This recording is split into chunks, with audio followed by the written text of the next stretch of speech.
Faza e parë e kategorisë së parë e mbyllur pas të 11 javësh ka nisur të kristalizojë qartësisht garën si për ngjitjen ashtu edhe për mbijetesën.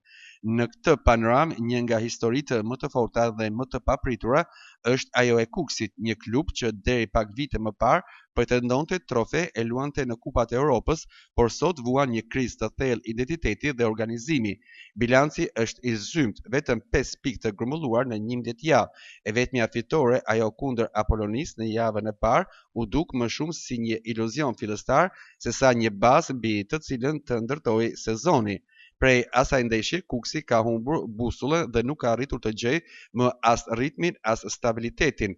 Problemet kanë qenë të dukshme dhe të shumta, mungesa lojtarësh, sidomos në repartet kyçe, ndryshime të vazhdueshme në formacion që nuk lejuan kurrë ndërtimin e një identiteti loje, luatje në stafin teknik që shtuan pa sigurinë, mbrojtja e brisht, shpesh e dorëzuar, herët dhe pa komunikim.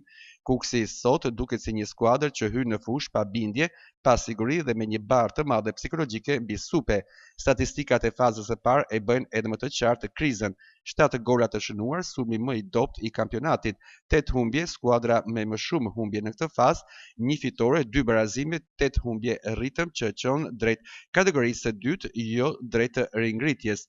Në Kukës tashmë nuk po flitet më për objektiva, por për mbijetesë. Atmosfera rreth e klubit është rënduar, tifozët janë të zhgënjur ndërsa ekipi duket i bllokuar psikologjikisht. Nëse ky trajekt nuk ndalet, rreziku është shumë real dhe shumë i afërt.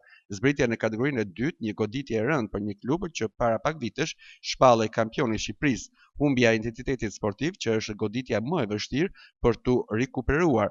Erozioni i besimit të tifozët, të cilët kanë qenë gjithmonë forca më e madhe e klubit, vështirësitë financiare, sepse kategoria e parë në vërtetë nuk gjeron të ardhurat e mëdha e jo më në kategorinë e dytë.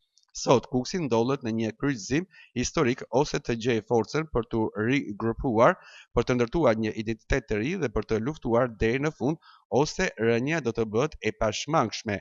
Për një klub që ka provuar majtë e futbollit shqiptar, sfida më e madhe nuk është thjesht sportive, por psikologjike dhe institucionale. Kuksi nuk ka nevojë vetëm për pikë, ka nevojë për rikthimin e besimit, disiplinës dhe karakterit që dikur e bënte të frikshëm për çdo kundërshtar në fushën e futbollit.